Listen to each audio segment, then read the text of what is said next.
Dad, I don't think we should go to your apartment tonight. Paige said it so quietly I almost missed it. She was 9 years old, buckled into the back seat of my truck, backpack on her knees, looking out the passenger window at the strip of closed shops we were pulling past on Broad Street. Not dramatic about it. Not crying, just careful. The way she sometimes got when she'd been holding something all day, and finally decided to let it go. Why not, sweetheart? I heard Mom on the phone yesterday. She twisted the strap of her backpack. She was in the kitchen. She thought I was watching TV. She said, "He's going to sign everything over on Friday, and he won't even know what he's giving up." And then she laughed. But not a regular laugh. I told her she'd probably caught the middle of a work call. That grown-ups say things on the phone that sound strange out of context. I told her not to worry. Paige didn't say anything after that. She just turned back to the window.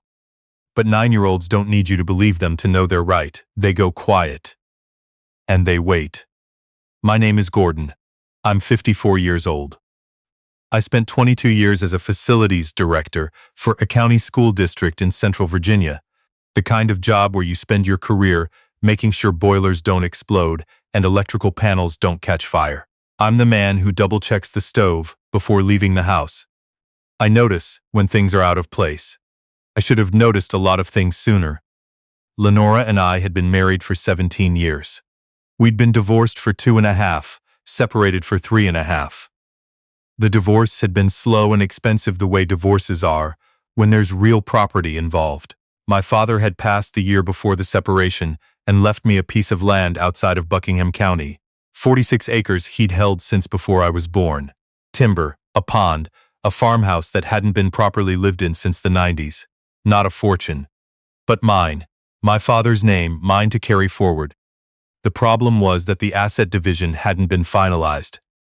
Our attorneys had been negotiating valuations for 18 months.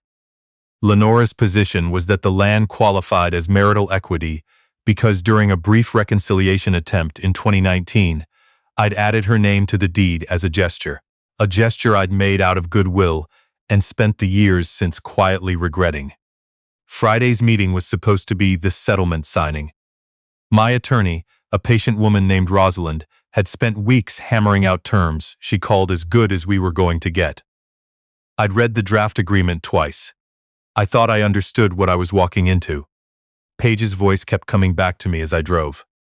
He's going to sign everything over on Friday, and he won't even know what he's giving up. I took a left on Parkway instead of continuing straight. "Where are we going?" Paige asked. "I want to drive past the complex first." I didn't have a clean reason for this. I had her reason, and I wasn't ready to tell her that yet. "I need to check something." She didn't push. She straightened up a little in her seat and went quiet again. My apartment was on the 3rd floor of a mid-rise on Meridian, 2 blocks from Carytown. I'd been renting there since the separation. I came around the block and pulled into a lot across the street where a dry cleaner and a nail salon sat dark and closed for the evening. I saw Lenora's car before I fully registered what I was looking at. Her white Honda Pilot backed into a space in the side lot of my building, the way she always backed in. She was supposed to be visiting her cousin in Charlotte this weekend. That was what she'd told me when she'd handed Paige over at 5 o'clock. "Drive safe," I'd said. "You too," she'd said, and pulled away in that same car. There was a man walking toward the side entrance of my building. I didn't recognize him for a half second. Then I did. Damon, Lenora's boyfriend of about 8 months. I'd never met him formally. I'd seen him once dropping her off at a custody exchange. Medium height, dark jacket, something tucked under his arm. "Dad," Paige's voice was very small. "I see it, sweetheart." I called the building manager, a retired postal worker named Clive, who lived on the ground floor and had a master key and the kind of general watchfulness that made him exactly the right person to live on a ground floor. "Clive, this is Gordon in 312. Did you let anyone into my unit tonight?" A pause. "No, but there was a woman earlier. Said she was your ex-wife, that she'd left some tax records in the apartment from when she used to live there. She had a key." Lenora had kept a key. I'd never asked for it back. In 22 years of marriage, I'd never once thought to ask for a key back. Clive, I need you to go up to 312 right now. There may be someone in there who isn't supposed to be. Don't go alone. Can you get Jorge from the first floor? George used to be a cop. I'll get him. What do you need? Knock. If someone answers, say you need to do an inspection. Don't let anyone leave with anything in their hands. I hung up and sat watching the entrance.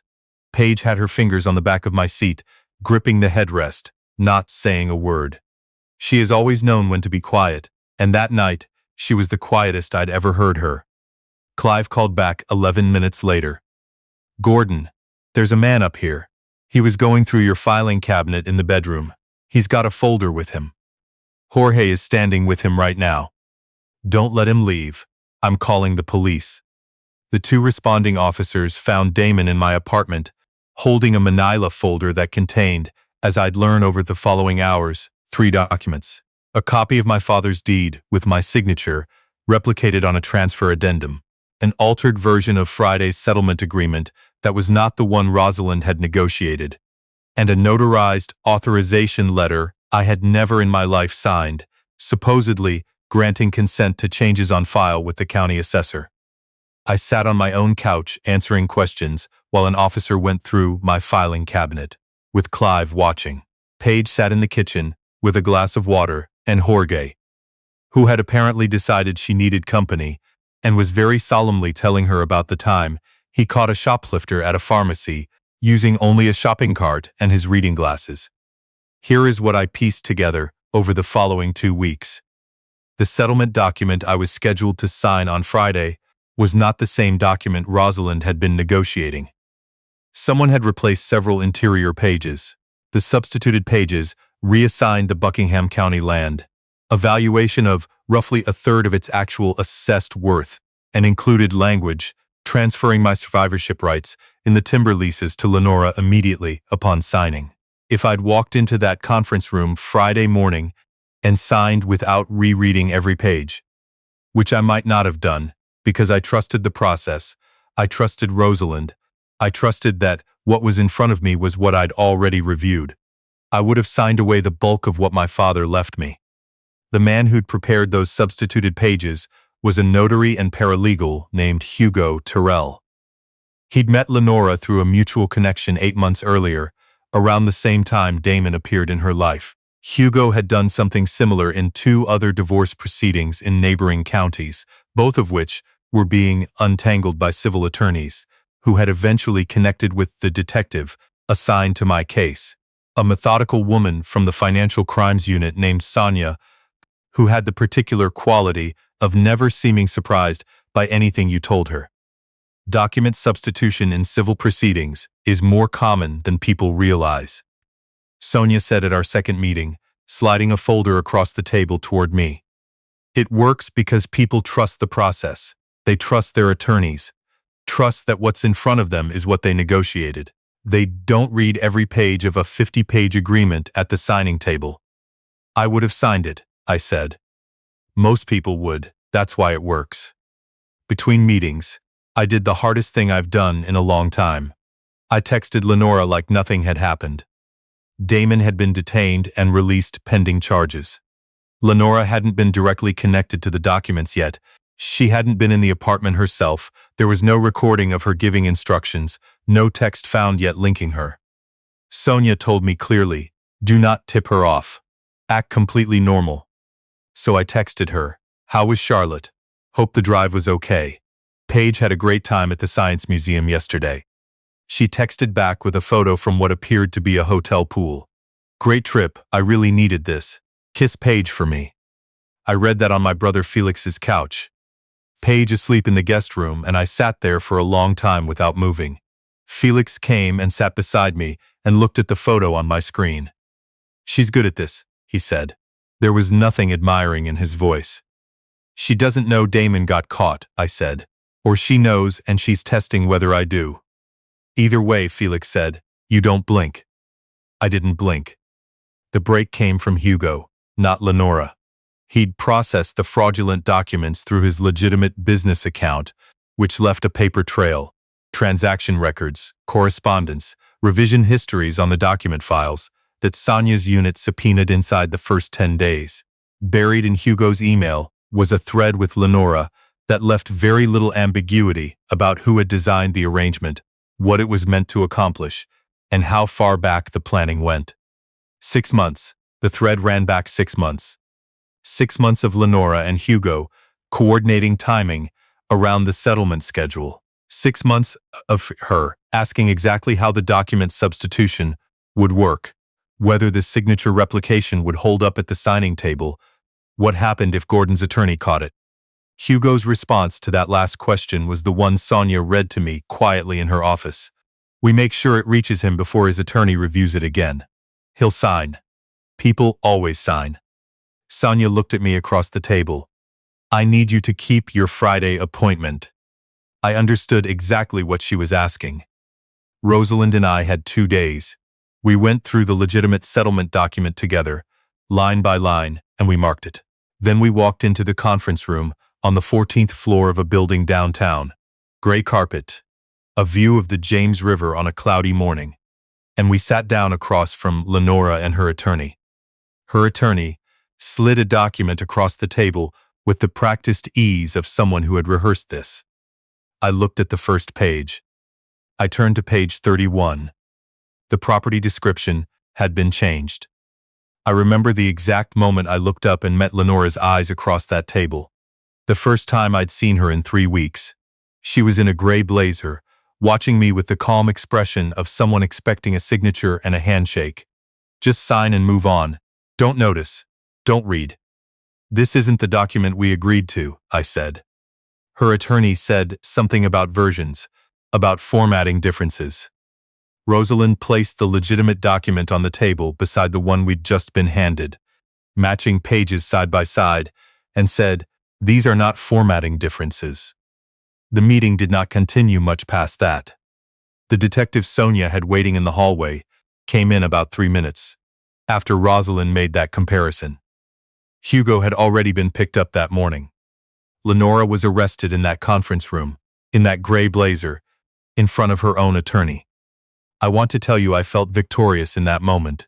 I didn't. I felt the way you feel when a very loud noise suddenly stops, not relief, more like the disorientation of quiet arriving all at once. Your body doesn't know what to do with the silence. Hugo pled out within 2 months in exchange for testimony. Lenora's case took longer. Her attorney argued she hadn't understood the specifics of what Hugo had prepared, that she'd only asked him to look into options. 6 months of emails made that argument very difficult to maintain. The conviction came. The land is mine, my name alone on the deed. The original settlement terms were reinstated and finalized, and the fraud added nothing to Lenora's side while costing her a great deal on her own. I picked Paige up the weekend after sentencing. She climbed into the truck, same backpack, same spot. We pulled onto Broad Street. She was quiet for half a block then. "Dad, is Mom in serious trouble?" "Yes," I said. "But it's over now. She made choices that weren't fair, and there were consequences. That's how it's supposed to work." Paige looked at her backpack. "Did I cause it? By telling you in the car?" I'd been waiting for that question since the night in Clive's parking lot. "You didn't cause a thing," I said. "You told me the truth when it would have been a lot easier to stay quiet. Everything that happened after that, all of it, came from what your mom chose to do. Not from you noticing it, not from you telling me. You just kept the truth from getting buried. That's different. But if I hadn't said anything, then I would have signed a document on Friday and lost something your grandfather worked his entire life to hold on to. And I never would have known why." She looked out the window. "The land with the pond?" "The land with the pond." She was quiet another minute. Then, "Can we go there sometime? I've never actually seen it." "Whenever you want." "Can we fish?" "Your grandfather would never let me hear the end of it if we owned 46 acres with a pond and didn't fish." That got a real laugh out of her. Short, surprised, the kind that arrives before a kid decides whether something is funny. It moved through the truck and I let it sit there. We went that following April. Rented 2 rods from a place in Dilwyn, packed sandwiches, drove out on a Saturday when the light was still low, and the grass along the pond edge was wet with the night's cold. Paige caught a bluegill within 20 minutes and made a sound I will hear for the rest of my life.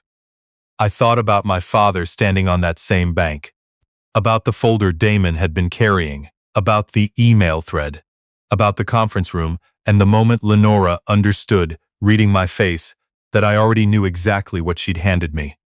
And then I stopped thinking about any of it, because a 9-year-old was demanding I unhook her fish so she could release it and try for something bigger, and the sun was finding the tree line the right way, and some things only need you to be present.